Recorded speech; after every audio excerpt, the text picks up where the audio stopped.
This is the Rod Langway Fan Club.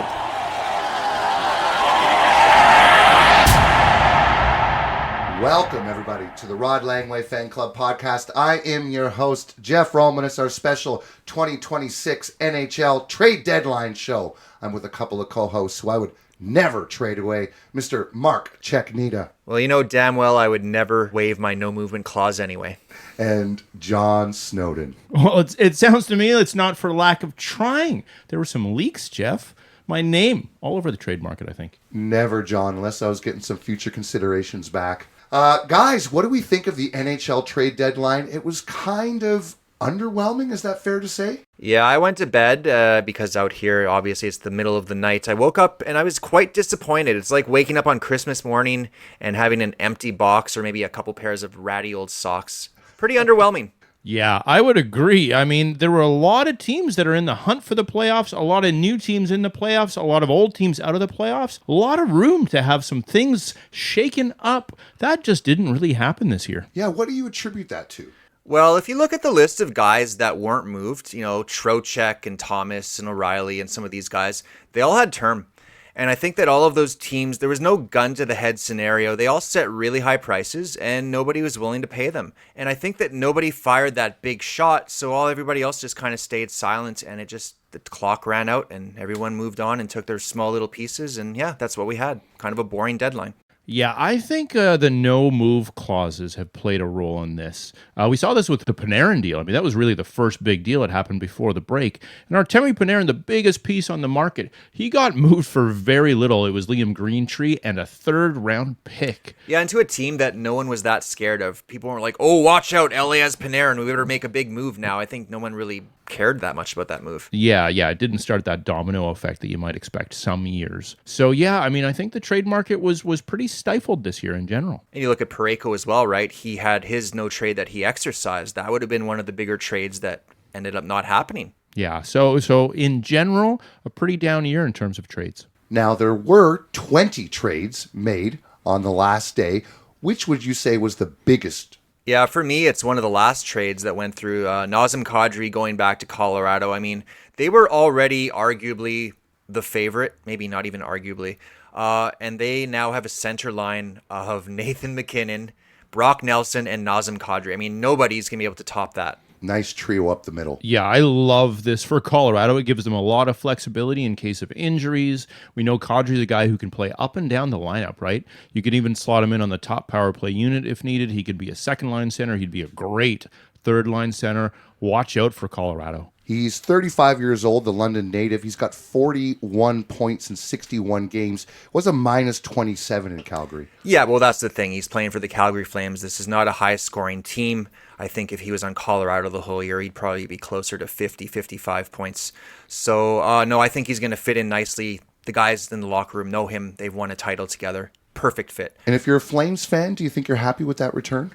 Yeah, you know what? To get a first and a second and a serviceable player like Victor Olofsson and I don't really know much about Max Curran, but a prospect, I think that's pretty good. They did have to retain 20% of the salary, though, but I think that's something that they could digest pretty easily. Yeah, I agree. This is one of the few trades that happened this deadline that I think makes a lot of sense for both teams, really. And what about the Calgary Flames moving out Mackenzie Weegar to the Utah Mammoth? Yeah, so one of the few guys that had term that did move, they got a nice package, though, to get 3 second-round picks. I mean, that's nothing to sneeze at. You got to figure odds are one of those guys, one of those picks will turn into a pretty good player. And if you're rebuilding, hey, you're rebuilding. You need to move out guys like Mackenzie Weegar. And how does Weegar help out the Utah blue line? I think he fits in really nicely. I mean, they have a decent decor. Sergachev leads that decor. I think for a playoff run, he brings some size. He's not offensively incapable. I think it's going to be a nice piece for them. And the Avs were not done there with Kadri. Yeah, as if they needed more depth down the middle. They also get Nicolas Roy, who can play center. He could also slot in on the wing if you need him. But again, great depth for a playoff run that they're expecting to go probably all the way. Yes, I like that move for the Avs. Yeah, and earlier on too, they did make that trade where they sent out Samuel Girard. I think obviously freeing up some of the salary necessary to get these guys, but bringing back Brett Kulak. I mean, this is a guy who's made it to the Stanley Cup Finals 3 of the past 4 years. He's got experience. He's an underrated defenseman. And Nick Blankenburg, you can never have too many defensemen. Another guy who's just going to be out there in case injuries strike. Yeah, absolutely. I like the Kulak move. Sam Girard was a little redundant there in Colorado with their offensive defenseman. I think Kulak is a different breed. I think he's going to fit in well there. Yeah, and that's the thing, right? They were already the strongest team in the league, and they probably did the most to impact their team. So they're going to be an absolute force. I would not want to face them in the playoffs. Yeah, I think it's safe to say they won the deadline. Yes, they may well have.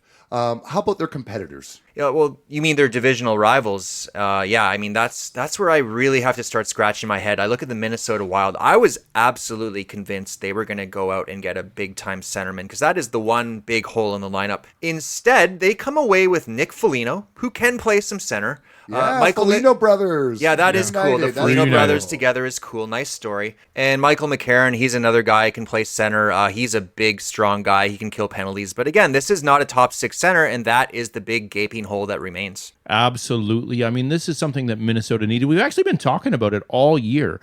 Such a talented team. Everything seems to be clicking for them. Everything has fallen into place except for that. And I really think this is going to hurt them in a year where they could have been a contender. I don't think they really are. Joel Eriksson Ek and Ryan Hartman is your 1 and 2. I don't think that's going to be enough. Think of all of the Stanley Cup winners over the last many, many years. Who hasn't had an elite centerman? Now, Bill Guerin did make a couple of other moves.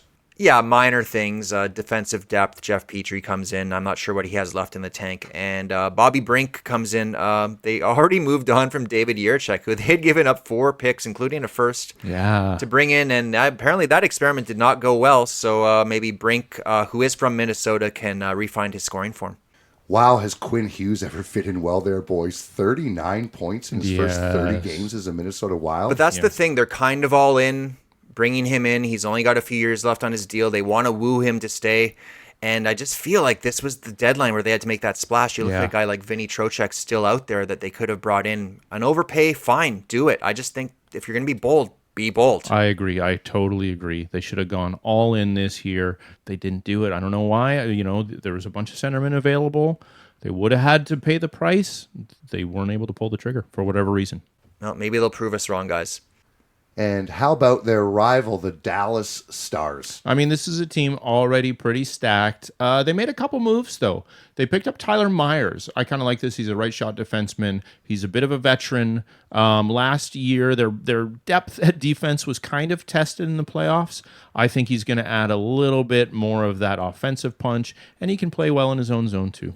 Yes, and he was actually born in Texas, returning home. There you go. They did bring in Michael Bunting, bit of a shift disturber. Hopefully he'll provide some sandpaper in the playoffs. Yeah, the kind of goals he scores are the kind of goals we see scored in the playoffs. So that's nice forward depth. And this is a team that has depth, right? So I think the biggest thing for them this year, if they can go into the playoffs healthy, Heiskanen looks like he's fully healthy because last year, obviously, that was a big question mark. Watch out for the Dallas Stars. Let's shift over to the Pacific Division and talk about some of the top teams there. What were they up to? Well, last year's Cup finalists, well, the last 2 seasons, actually, a lot of talk in Edmonton about what the Oilers were going to do. It's been a kind of underwhelming season. And, well, they did make some moves, but I think a lot of people in Edmonton might be a little disappointed with these moves. Yeah, absolutely. I mean, they got Connor Murphy. He will fit in okay there. They do need a decent defenseman who can kill penalties and can be defensively responsible. It's not a bad move. No, they needed another right-hander. He's underrated. He was on a bad team. That's going to solidify the D-core. Forwards, they bring in Jason Dickinson. They did need that kind of, third-line, penalty-killing centerman energy guy. I don't know, though, on a Stanley Cup contender, is he really a third? I think he's more of a fourth-line center. Yeah. And then they bring in Colton Dock. He's a banger, young guy, brings some energy for the fourth line, but is that enough? Were you surprised that they didn't make a goaltending move? I know they've already made one this year, but... I mean, we sort of talked about this before. I wasn't all that surprised. I mean, I was angry that they didn't make a goaltending move because they desperately needed to. But, the cupboards are bare there in Edmonton. As we said, it wasn't a great trade market. There wasn't much out there for them. So I don't think they had much elbow room to move around. Well, when I heard the rumors that Bob's might be out there, I thought, well, this is the guy. This is the guy. Just pay whatever the price is for Bob's. He's got the Cup experience. But no, it's going to be Tristan Jarry and Connor Ingram. Ooh. Is that really better than Skinner And Pickard? Yeah, I don't know. Yeah, no, I would say no. It's not. I think they've downgraded. Similar, right? Well, I don't know about downgrade. I think it's similar. I mean, okay, just go a little bit on a tangent here, but like Stuart Skinner, he was pretty bad in the last playoffs, but he was much better in the previous. We know he can go on streaks. Yeah. He's a streaky goalie, and if he So gets is Tristan Jarry. yeah, he's just older, and I don't know. I'm very worried about the Oilers. I don't think they've done nearly enough. Yeah. Yeah. And how about the Vegas Golden Knights? Now, they were active before the Olympic break. They picked up Rasmus Anderson from the Flames. And of course, that was filling the gaping hole left by the injury situation with Alex Pietrangelo, who may never play hockey again. And they didn't really have that much left to do. I do like the addition, though, of Nick Dowd. This is an underrated player. This is a centerman who will win you faceoffs, kill penalties, plays with a physical edge. I think that was a nice add. Yeah, I mean, I think they're pretty solid moves. But let's remember, this is Vegas. Yeah. Yeah, right? We're always expecting a massive splash at the trade deadline from Vegas. Yeah, I think they're good moves. I think it does make them a better team. Still, they have the problems in net that we've been talking about all season. That was not addressed. It's a theme in the division, it seems. Yeah, right? I just don't think these moves push them into that elite Stanley Cup contending tier. But that's the funny thing. Somebody has to win that division, and whoever comes out of that division is now in the conference finals. You're a couple series wins from a cup. So, I mean, I'm just amazed that neither of these teams were more aggressive. Yeah. Well, let's talk about the Anaheim Ducks. Yeah. They've been one of the biggest surprises of this season, and they picked up a veteran defenseman. Well, that's the thing. That was the boldest move in the division, picking up John Carlson. That's a great move for the Anaheim Ducks. Veteran leadership, right-handed D. I'm not sure what's going to happen with their power play because they do have Jackson Lacombe back there, but it's nice to have another option. I really love that move. It came out of left field, didn't it? Yes, it did. I also love the move. I think he's a good veteran presence back there. He's an offensive defenseman. He can sort of lead some of these younger offensive defensemen along, and for a playoff run, you never know how far they'll go. The division's pretty wide open. Edmonton is weaker this year than they've ever been. So, yeah, I'm excited. Hey, were you guys surprised that the Washington Capitals moved on from John Carlson? Such a loyal foot soldier there. He won a Stanley Cup. Honestly, I think it was the right move. If you look at the standings, they're not super far out of it, but there are a lot of teams to pass, and they've just kind of been playing slightly above average hockey the whole year. I think it was forward-looking. I think not enough teams in their position were able to make moves like that. Yeah, I mean, I would agree with that in general. And they have Jacob Chikrin and Rasmus Sandin, a couple other defensemen. I mean, the only thing I would say, it may be Ovi's last season. You think they might want to give him the biggest chance they could to get into the playoffs and see how far they get. They should have gone the other way and just traded him. Traded Ovi. Yeah, trade Ovi. Yeah, that'd be hilarious. Yeah. Interesting stuff, though, for sure. Let's hop over to the Eastern Conference. What were the contenders up to there? Pretty uneventful deadline out east. I guess the biggest name that moved, Detroit brought in Justin Falk, who's, that's a solid top four right-handed defenseman. Yep. They paid a pretty penny for him, though, giving up a first, a third, dumping Justin Hall's contract and a prospect. But does that really move the needle and make Detroit, a division standout? No, I don't think it does. I like the move. I think Justin Falk's a good player. He's got some offense. He can throw the body a little bit. I do think it helps them, but I don't think this propels them into contender status. Yeah, I think at best they're the third best team in that division. You could probably even argue that they're the fourth best team. Yeah, I agree with that. So Tampa Bay is far and away the best team in that conference. What did they do for this deadline? Not a whole lot. Well, wait, hang on. They guaranteed themselves a trip to the Stanley Cup final is what they did, because they brought in Corey Perry. Maybe that's why nobody else out east made a trade. They're like, well, Tampa's got Perry, so they've got the conference. Yeah, a little underwhelming from T-Bay, but maybe they're looking at it like we've had a lot of injuries all year. We're getting all these pieces back. They want to kind of see what they're dealing with, and they've been playing very, very well with what they have. So maybe they think they don't need to make any big moves. And hey, let's not undersell the fact that Corey Perry is one of the all-time clutch playoff performers. He's got at least a couple big goals left in that stick for the Tampa Bay Lightning. And how about the biggest surprise team of this season, the Buffalo Sabres? Yeah, well, big is the operative word. Big, beefy Buffalo bolsters with bulk. They bring in Luke Schenn, Logan Stanley from the Winnipeg Jets, two behemoths. You know that their decor now, the average height is 6'4". Oh, that's going to be really tough to play against in the playoffs. Especially when they put the whistles away, those monsters. Yeah, that's something. And some more beef up front. Sam Carrick is a very good face-off man, penalty killer. He comes from the Rangers for a third-round pick and a sixth. I don't know, I like it. These are not sexy names, but they definitely make Buffalo that much harder to play against. Yeah, for sure. I mean, you guys know what I think of Stanimal, Logan Stanley. He's been playing very well this year. He's going to be playing bottom minutes, I would think, but he might fill that role pretty well. And Mark, how about your Montreal Canadiens? They've had a great season thus far, but they were quiet at the deadline. Yep, I like it. They stick to the plan. They're building long-term. Didn't want to pay an inflated price. However, one little tidbit from the press conference, Kent Hughes did admit they were working on something big that fell through at the last minute that they might revisit this summer. So a little glimmer of excitement for Habs fans.